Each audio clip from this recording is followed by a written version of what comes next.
వల్లభనేని వంశీ గారు ప్రస్తుతం ఈయన జైల్లో ఉన్నారు, రిమాండ్లో. చాలామంది డౌట్ ఏంటంటే వల్లభనేని వంశీ గారు ఇంకా బతికుండటం చాలా ఆశ్చర్యకరం అంటున్నారు. ఎందుకంటే వల్లభనేని వంశీ గారు ఈ పాటికి ఎన్కౌంటర్ అయిపోయేవాళ్ళు అనేది చాలామందికి ఉండేటువంటి అభిప్రాయం. అదేంటండి ఇలా అంటున్నారని మీకు ఒక డౌట్ రావచ్చు. ఆయన భార్య గారు కూడా ఈ మధ్య మీడియా ముందుకు వచ్చేసి మా ఆయన్ని క్షమించండి, ఆయన చాలా అమాయకుడు అని ఆమె కొన్ని చెప్పడం జరిగింది. అసలు ఈయన గురించి కూడా మనం కొంత విశ్లేషణ అనేటువంటిది కూడా చేద్దాం. తెలుగుదేశం పార్టీ తరఫున అనేక మంది ఎమ్మెల్యేలకు కూడా అవకాశం పొందారు. వాళ్ళలో వంశీ గారు కూడా ఒకరు. ఈయన తెలుగుదేశం పార్టీలో ఒక సీనియర్ రాజకీయవేత్త. తెలుగుదేశం పార్టీలో ఉన్నటువంటి అంతర్గత విషయాలన్నీ తెలిసిన వ్యక్తుల్లో ఈయన కూడా ఒకరు. తెలుగుదేశం పార్టీ విధానాలు, పార్టీ పరంగా అంతర్గతంగా జరిగేటువంటి రాజకీయాలు వంశీ గారికి కూడా చాలా బాగా తెలుసు. ఈయన 2 సార్లు టీడీపీ తరఫున కూడా గెలుపొందారు. తరువాత మన రాష్ట్రానికి ప్రత్యేక హోదా రాలేదు.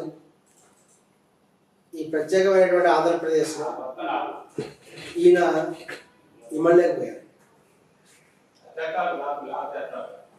తదుపరి వచ్చినటువంటి జగన్ గారు చీఫ్ మినిస్టర్ అవడం వల్ల ఈ కొంతమంది ఉంటారు రాజకీయ నాయకులు, వీళ్ళు ఏం చేస్తారంటే, బహుశా మధ్య ఒక సినిమా కూడా వచ్చింది, రానా గారు చాలా అద్భుతంగా నటించారు. ఆ సినిమాలో ఒక డైలాగ్ ఉంటుంది, రాజకీయ నాయకులు అనేటువంటి వాళ్ళు ఒక రకమైన కులము, ఒక రకమైనటువంటి మనుషులు. వీళ్ళు ఎటువంటి వాళ్ళు ఏంటంటే, ఏ పార్టీ గెలిస్తే ఆ పార్టీ సైడ్ కొంతమంది వెళ్ళిపోతారు. ఇప్పుడు వైఎస్ఆర్ కాంగ్రెస్ పార్టీ గెలిచింది అనుకుందాం, కొంతమంది అంతా వెళ్ళి వైఎస్ఆర్ కాంగ్రెస్ పార్టీలో చేరిపోతారు. లేదా తెలుగుదేశం పార్టీ గెలిచింది, తెలుగుదేశం పార్టీలోకి వెళ్ళిపోతారు. కాంగ్రెస్ పార్టీ గెలిచింది అనుకుందాం, కాంగ్రెస్ పార్టీలోకి వెళ్ళిపోతారు. టీఆర్ఎస్ పార్టీ గెలిచింది, టీఆర్ఎస్ పార్టీలోకి వెళ్ళిపోతారు. ఇదే కొంతమంది రాజకీయ నాయకులు ఎలా ఉంటారంటే, ఏ పార్టీ గెలిస్తే ఆ పార్టీలోకి వెళ్ళిపోతారు. మొత్తం మేమే ఉంటాము అని ఒక మంచి డైలాగ్ ఉంది. నేనే రాజు నేనే మంత్రి, నేనే రాజు నేనే మంత్రి. తేజ గారు చాలా అద్భుతంగా డైరెక్షన్ చేసిన సినిమా, ఇందులో చాలా మంచి డైలాగ్. ఈ విధంగా కొంతమంది రాజకీయ నాయకులు ఎలా ఉంటారంటే, ఏ పార్టీ అధికారంలోకి వస్తే ఆ పార్టీలోకి వెళ్ళిపోతారు. వీళ్ళ స్వార్థ ప్రయోజనాల కోసం ఆ విధంగా వీళ్ళు రాజకీయ పార్టీలను ఉపయోగించుకుంటూ ఉంటారు. ప్రత్యేక ఆంధ్రప్రదేశ్ రాష్ట్రం ఏర్పడిన తర్వాత మన రాష్ట్రానికి ప్రత్యేక హోదా ఇస్తూ ఉన్నారు, కానీ ఆంధ్రప్రదేశ్ రాష్ట్రానికి ప్రత్యేక హోదా రాలేదు. ప్రత్యేక హోదాకి సరిపడా నిధులు ఇస్తూ ఉన్నారు, కానీ ఆ నిధులు కూడా రాలేదు. ఈ విధంగా ప్రత్యేక హోదా రాక ఎంతో అభివృద్ధి జరగాల్సినటువంటి ఆంధ్రప్రదేశ్ కూడా అభివృద్ధి చెందక చివరికి ప్రభుత్వ ఉద్యోగులకి జీతాలు కూడా ఇవ్వడానికి కరకట్లాడే పరిస్థితికి వచ్చేసింది. ఇటువంటి తెలంగాణ రాష్ట్రం కూడా చాలా నష్టపోయింది అనుకోండి, వేరే విషయం.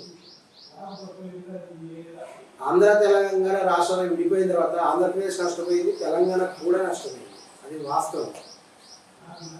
కలిసి ఉంటే కలసుకం అని భవిష్యత్తులో తెలుసుకుంటారేమో తెలియదు. ఇక్కడ జరిగినటువంటి విషయం ఏంటంటే, చంద్రబాబు నాయుడు గారు ప్రత్యేక కొత్త ఆంధ్రప్రదేశ్కి ముఖ్యమంత్రి అయ్యారు, కానీ ఆయన ప్రత్యేక హోదా తీసుకురాలేకపోయారు. అక్కడ ఆయన వైఫల్యం చెందారు. సెంట్రల్ గవర్నమెంట్లో ఉన్నటువంటి మోడీ గవర్నమెంట్ వాళ్ళు కూడా వీళ్ళకి ఎటువంటి చేయలేదు. కారణం, ఈ యొక్క రాష్ట్రాన్ని తీసుకొచ్చింది కాంగ్రెస్ గవర్నమెంట్ కాబట్టి.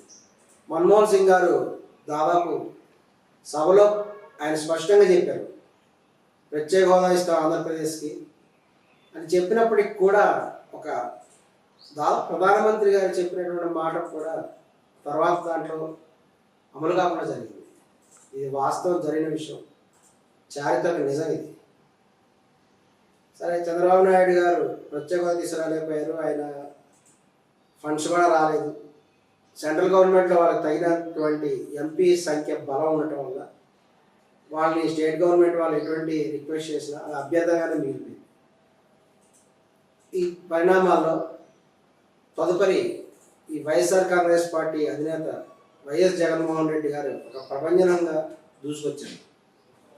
ఆయన తన నవరత్నాలైనటువంటి పథకాల ద్వారా, తన సుడిగాలి పర్యటన ద్వారా, పాదయాత్రల ద్వారా ప్రజల అభిమానాన్ని కూడా చూరగొని తర్వాత కూడా గెలిచారు. జరిగినటువంటి చరిత్ర ఇదంతా. ఆయన ముఖ్యమంత్రి అయిన తర్వాత ఆయన చెప్పినటువంటి పథకాలు అన్నీ కూడా ఆయన బ్రహ్మాండంగా కూడా అమలు చేశారు. ఇక్కడ మనం గమనించాల్సిన విషయం ఏంటంటే, సాధారణంగా చాలామంది అనుకుంటుంటారు ఒక ముఖ్యమంత్రి పదవి లేదంటే ఎమ్మెల్యే, ఎంపీ వంటి కొన్ని పదవులని, ఈ సీట్లని డబ్బు సంపాదించుకోవడానికి కొంతమంది ఉపయోగించుకుంటుంటారు. కానీ ఒక జగన్ స్థాయి వ్యక్తికి డబ్బు సంపాదించాల్సిన అవసరం లేదు. ఎందుకంటే ఆయన ఆల్రెడీ కోటీశ్వరుడు. వాళ్ళ దగ్గర కొన్ని తరాలకు సరిపడా సంపద ఉంది. ముఖ్యమంత్రి పదవికి వచ్చి డబ్బులు సంపాదించుకోవాలి అనేటువంటి ఆలోచన జగన్ గారికి లేదు. ఆయనకి తన ప్రజలకు ఏదైనా సేవ చేయాలి అనేటువంటి మనసులో కోరిక ఉంది. ఇంకొకటి జాగ్రత్తగా గమనించాల్సిన విషయం ఏంటంటే, ఆయన చంద్రబాబు నాయుడు గారు, వైఎస్ రాజశేఖర రెడ్డి గారు సమకాలీనులు కాబట్టి వాళ్ళ తరువాత తరవాడి అంటే లోకేష్ గారు, జగన్మోహన్ రెడ్డి గారు ఒకే దాదాపు కాస్త అటు ఇటు ఒకే ఈడు వారు. ఇటువంటి సందర్భంలో జగన్మోహన్ రెడ్డి గారు బ్రహ్మాండంగా తన పథకాలన్నింటినీ కూడా అమలు చేశారు. కానీ ఆయన పార్టీలో తెలిసిన విషయం ఏంటంటే, సెంట్రల్ గవర్నమెంట్ నుంచి కూడా అనుకున్నంత ఫండ్స్ రావట్లేదు, ఈ సపోర్ట్ లేదనే విషయం ఆయన తెలిసింది. అయినప్పటికీ కూడా ఆయన ఎంతో నిబ్బరంతో తన సాయశక్తులన్నీ కూడా ఉపయోగించి అన్ని పథకాలు కూడా అమలు చేస్తూ ప్రజల యొక్క మనోభావాల్ని ఆయన గెలుచుకున్నాడు. ఈ సందర్భంలో ఈ వంశీ గారు అనేటువంటి ఆయన వైఎస్ఆర్ కాంగ్రెస్ పార్టీలో జాయిన్ అయ్యారు. ఈయన ఎప్పుడైతే జాయిన్ అయ్యారో కొంతకాలం అందులో ఉన్నటువంటి ఆయన క్రమంగా కూడా ఒక దారుణమైనటువంటి ఒక ఆరోపణ చేశారు. కానీ ఆయన చేసినటువంటి ఆరోపణ కూడా ఎన్టీఆర్ కుటుంబం మొత్తాన్ని ఏకం చేసింది. ఒక రకంగా చెప్పాలంటే ఈ వంశీ అనేటువంటి ఆయన ఎన్టీఆర్ కుటుంబ సభ్యులకు గొప్ప మేలు చేశాడు ఈ ఆరోపణ చేయడం ద్వారా. ఎందుకంటే అంతకుముందు ఎన్టీఆర్ కుమారులు, కుమార్తెలు వీళ్ళు అనేక మంది ఉండటం వల్ల, వాళ్ళు పెరిగి వాళ్ళ వృత్తులలో ఉండటం వల్ల మరియు వాళ్ళ మధ్య సహజంగానే కొంత భేదాభిప్రాయాలు ఉన్నాయి. చంద్రబాబు నాయుడు గారికి, తర్వాత దగ్గుబాటి వెంకటేశ్వరరావు గారికి కొన్ని డిఫరెన్సెస్ ఉన్నాయి. పురంధేశ్వర గారు కొంచెం డిస్టెన్స్ మెయింటైన్ చేసేవాళ్ళు. వాళ్ళ మధ్య ఉన్నటువంటి కొంత అంత గ్యాప్స్ కూడా అవన్నీ తొలగిపోయినాయి. ఎన్టీఆర్ కుటుంబం మొత్తం కూడా ఒకే గుడికి వచ్చేసేసింది. వాళ్ళందరూ కూడా ఏకమైపోయి బహిరంగ ప్రకటన కూడా చేయడం జరిగింది. మేమందరం ఒకటే, మేము లోకేశ్వర్ గారికి మేము సపోర్ట్ చేస్తున్నాము, ఇటువంటి వాటిని మేము ఖండిస్తున్నాము అని వాళ్ళు బహిరంగంగా కూడా చెప్పడం జరిగింది. ఈ సందర్భంలో ఇంత పెద్ద అపవాదం వేసినటువంటి వంశీ గారి మీద లోకేష్ గారు చెప్పారు, తను రెడ్ బుక్లో రాసుకుంటున్నాను, ఈయన మీద ఖచ్చితంగా పగ తీర్చుకుంటాం అని చెప్పడం జరిగింది. సహజంగానే తెలుగుదేశం గవర్నమెంట్ అధికారంలోకి వచ్చిన తర్వాత వాళ్ళ రెడ్ బుక్ ప్రకారమే కూడా గమనిస్తే 1 by 1 అందరి మీద కూడా వాళ్ళు కేసుల ద్వారా వాళ్ళు చేసినటువంటి వాటి కేసులు తీసి కేసులు కట్టు జరుగుతుంది. ఇప్పుడు రీసెంట్గా వల్లభనేని వంశీ గారిని కూడా అరెస్ట్ చేశారు, లోపల తీసుకెళ్ళారు. కొంతమంది అంటున్నారు ఆయన మీద థర్డ్ గ్రేడ్ ట్రీట్మెంట్ ఇస్తున్నారు అంటున్నారు, కొడుతున్నారు అంటున్నారు. కొంతమంది ఏమో ఆయన ఎన్కౌంటర్ కూడా చేసేస్తారని కూడా అంటున్నారు.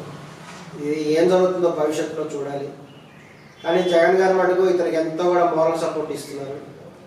మోరల్ సపోర్ట్ ఇచ్చి మరి వెనక నేను ఉన్నాను అని భరోసా ఇవ్వడం కూడా జరిగింది. చూద్దాం భవిష్యత్తులో ఏమవుతుందో. వల్లభనేని వంశీ గారు ఎన్కౌంటర్ అవుతారా, మిగులుతారా? ఇది నిజంగా చాలా షాక్.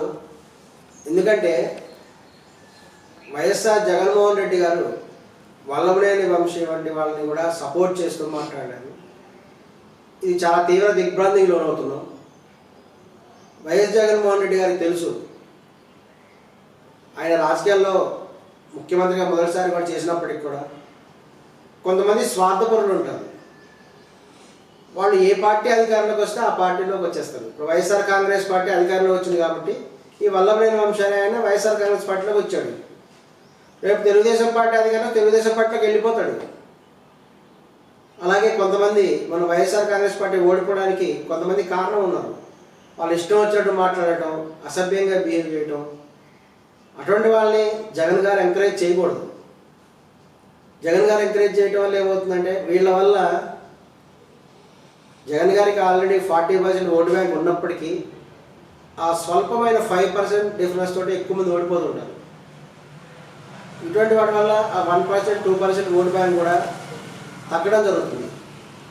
కాబట్టి వల్లభనేని వంశీ వంటి వారు ఆయన ఆ విధంగా కూడా ఒక ముఖ్యమంత్రి భార్య మీద అంత పెద్ద అభాండమైనటువంటిది తీవ్రంగా ఖండించదగ్గ విషయం. ఆయన స్థాయి అది కాదు. ఆ విధంగా మాట్లాడి తీవ్రమైనటువంటి మనోవేదనకు కూడా కలగజేశారు. ఆయన ప్రూఫ్స్ లేకుండా మాట్లాడటం, ఆడవారి పట్ల అసభ్యంగా మాట్లాడటం, ఇది తీవ్రమైనటువంటి నెగిటివ్ జరుగుతుంది.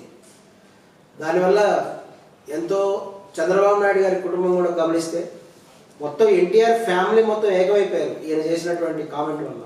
అంతమంది వాళ్ళ మధ్య ఎన్నో గొడవలు ఉన్నప్పటికీ కూడా ఇతను చేసినటువంటి కామెంట్తో భువనేశ్వర్ గారి మీద చేసిన అపనిందతోటి ఏ బాలకృష్ణ గారు అయితే చాలా భయంకరంగా రియాక్ట్ అవ్వడం జరిగింది.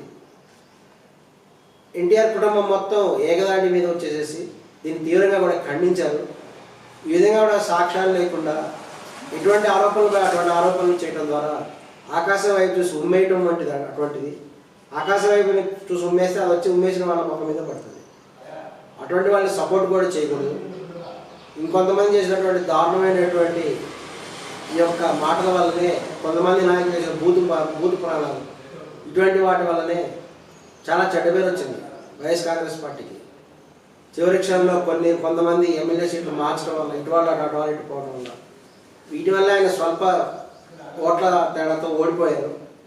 కాబట్టి ఇటువంటి వాళ్ళు కూడా దూరంగా పెట్టినట్టయితే మళ్ళా తిరిగి వైఎస్ఆర్ కాంగ్రెస్ పార్టీ అధికారంలోకి వస్తుంది. ఆ విధంగా అధినేత చర్యలు తీసుకుంటారని కూడా ఈ వైఎస్ఆర్ కాంగ్రెస్ పార్టీ అభిమానులు అంతా తరపున కూడా మేము భావిస్తున్నాం. వైఎస్ జగన్మోహన్ రెడ్డి గారికి కూడా విజ్ఞప్తి చేస్తున్నాం.